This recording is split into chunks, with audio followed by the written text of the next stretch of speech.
हमसाया मुल्क जिस तरीके से इन्वेस्ट कर रहा है डिफेंस हथियारों के ऊपर और अपनी डिफेंस पावर को तेज कर रहा है, क्या वो खित्ते में जो बराबरी है वो तो कहीं पर नहीं रहेगी। सबसे पहले तो ये जो मुल्ले हैं ना, ये हमारे सबसे बड़े दुश्मन हैं। अभी उन्होंने अगर तेजाज बनाए और पूरी दुनिया को ये मैसेज दिया कि भाई हमने जो टेक्नोलॉजी बनाई है, हमने जो फाइटर जेट बनाया है वो सेव है, और साथ ही साथ आने वाले टाइम में मेरे ख्याल से आप मतलब मुझे जो आइडिया है कि आने वाले टाइम पे बहुत से कंट्रीज ऐसे हैं जो कि इन तेजाज को खरीदना चाहेंगे। आपके पड़ोसी में बराबरी तो खैर सवाल ही नहीं पैदा होता, अब बहुत पीछे जा चुके हैं आपका और भारत का। इस वक्त देखा जाए तो मेरे ख्याल कुछ 100 साल पीछे हैं आप, क्योंकि एक मुल्क के अंदर बहुत सारे मजहब रहते हैं और उन सब का किरदार होता है उस मुल्क की तरक्की के अंदर, और जिसके अंदर हमें इंडिया के अंदर वो चीजें नजर भी आ रही हैं।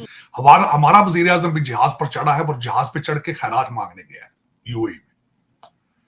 तो जहाज पे तो दोनों चढ़े हैं लोग, लेकिन हमारा जहाज और तरीके से चढ़े हैं। उन्होंने लोकल जहाज बना हुआ तेजा, जो कि जनरल इलेक्ट्रिक और हिंदुस्तान एरोनॉटिक्स लिमिटेड की मदद से बनाया गया है। पाकिस्तान की ज़राअत जो हमारी रीढ़ की हड्डी है, ना पाकिस्तान की सनतें, ना पाकिस्तान का ह्यूमन कैपिटल।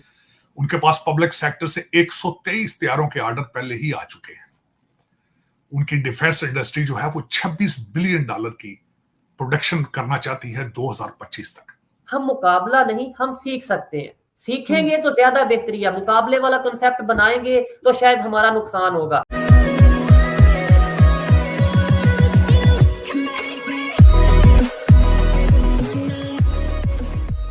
नमस्कार दोस्तों, अब यहाँ पर बात हो रही है कि भाई इंडिया किस तरीके से डिफेंस के सेक्टर में आगे बढ़ रहा है। अब 1-2 साल पहले मैंने एक चीज़ देखी थी, एक रिपोर्ट देखी थी बाई इंडियन गवर्नमेंट कि हम पहले क्या हुआ करता था कि हम सारी चीज़ें 100% चीज़ें जो डिफेंस के पॉइंट ऑफ व्यू से वो सारी की सारी चीज़ें हम इम्पोर्ट किया करते थे। लेकिन उसके बाद 100 से 150 आइटम के आसपास की एक ऐसी लिस्ट जारी की गई और उसमें कहा गया कि सारी चीज़ें अब हम बनाएंगे। उसके अलावा चीज़ें थी जो हम इंपोर्ट करते रहेंगे, लेकिन एक समय के बाद उसमें भी कटौती करते रहेंगे। तो मतलब धीरे धीरे करके संपूर्ण तरीके से हम यहाँ पर आत्मनिर्भर बनने की बात हो रही थी। अब ये सारी सिचुएशन के अंदर वो लिस्ट मैंने देखी थी। उस समय पर थोड़े समय के लिए लेफ्ट लिबरल जो मीडिया है उसने भी हो हल्ला मचाया कि सारी चीज़ों की कमी हो जाएगी हमें।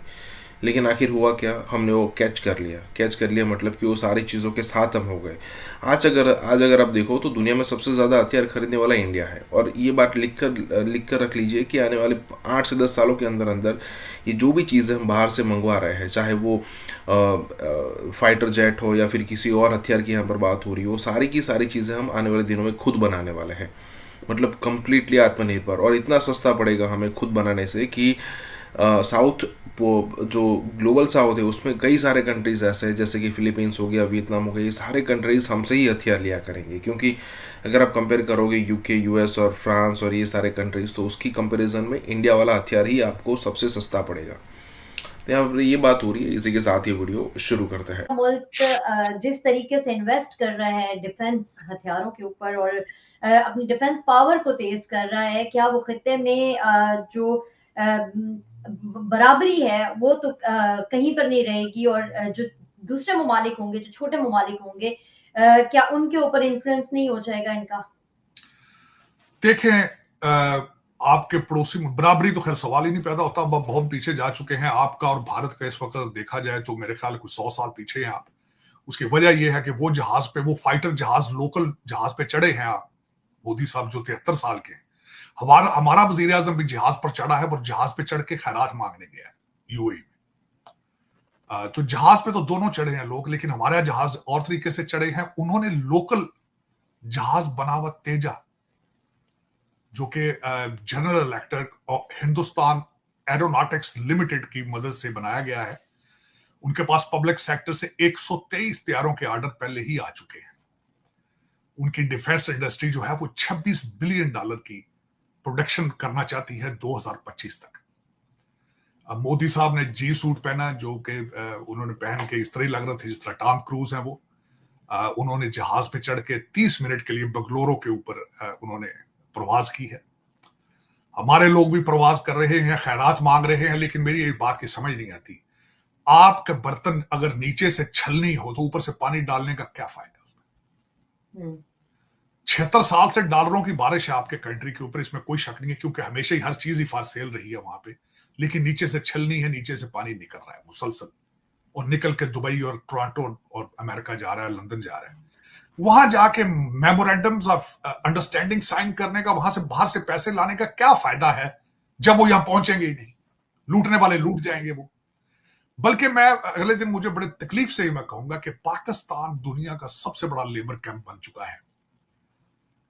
यहां से IMF और वर्ल्ड बैंक के कर्जे और सऊदी अरेबिया से, चाइना से सी पैक के पैसे लूट के सारे लंदन और दुबई पहुंच रहे हैं। जिस तरह अगले दिन शब्बर जैदी साहब ने फरमाया एक ब्लॉग के अंदर कि करप्ट पाकिस्तानियों का $200 बिलियन के फॉरेन एसेट्स बाहर पड़े हैं।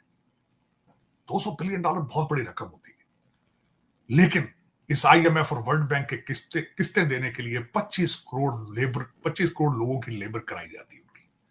आज जो सबसे बड़ा एक पाकिस्तान की बदकिस्मती का सबसे बड़ा वाकया ये हुआ है, आज IMF ने आपका टैक्स का चार्ज ले लिया, क्योंकि वो पैसे देते हैं, वो पैसे तो लंदन से बाहर ही नहीं निकलते, न्यूयॉर्क से बाहर नहीं जाते, लेकिन उन्होंने किस्तें तो लेनी। अब पाकिस्तान का, हर पाकिस्तानी को टैक्स का जो सिलसिला है वो सारे कवानीन IMF बना के आपको देगा।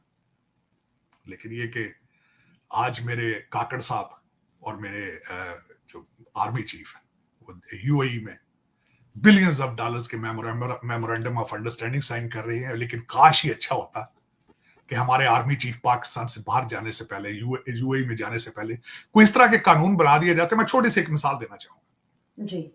अगर आर्मी चीफ साहब के आसपास इस वक्त बहुत से CSS अफसरान हैं जो ऑक्सफोर्ड और ग्रेजुएट से पढ़ के वहां लूट रहे हैं पाकिस्तान को, अगर उनसे किसी से पूछ ले, प्राइम मिनिस्टर ली जो सिंगापुर के थे, उन्होंने करप्शन के खिलाफ क्या क्या कवानीन बनाए थे। सबसे पहले हमें खुद को ठीक करने की जरूरत है। फिर ये डेवलपमेंट वाली जो चैप्टर है, ये तो हमारा अभी बहुत पीछे है। अभी हम सिर्फ सीख सकते हैं, अभी उनकी खबर सुन के उन्हें अप्रिशिएट कर सकते हैं। अभी उन्होंने अगर तेजास बनाए और पूरी दुनिया को ये मैसेज दिया कि भाई हमने जो टेक्नोलॉजी बनाई है, हमने जो फाइटर जेट बनाया है वो सेव है, और साथ ही साथ आने वाले टाइम में मेरे ख्याल से आप, मतलब मुझे जो आइडिया है कि आने वाले टाइम पे बहुत से कंट्रीज ऐसे हैं जो कि इन तेजास को खरीदना चाहेंगे, अभी भी इंटरेस्ट शो कर रहे हैं, लेकिन आने वाले टाइम में ये तेजास पूरी दुनिया में फैलेंगे। और ये इंडिया की बहुत बड़ी अचीवमेंट है। इसके ऊपर मैं as a Pakistani youth, as a Pakistani student, as a Pakistani YouTuber या सोशल एक्टिविस्ट, मैं इंडिया को अप्रिशिएट करता हूं ओपनली।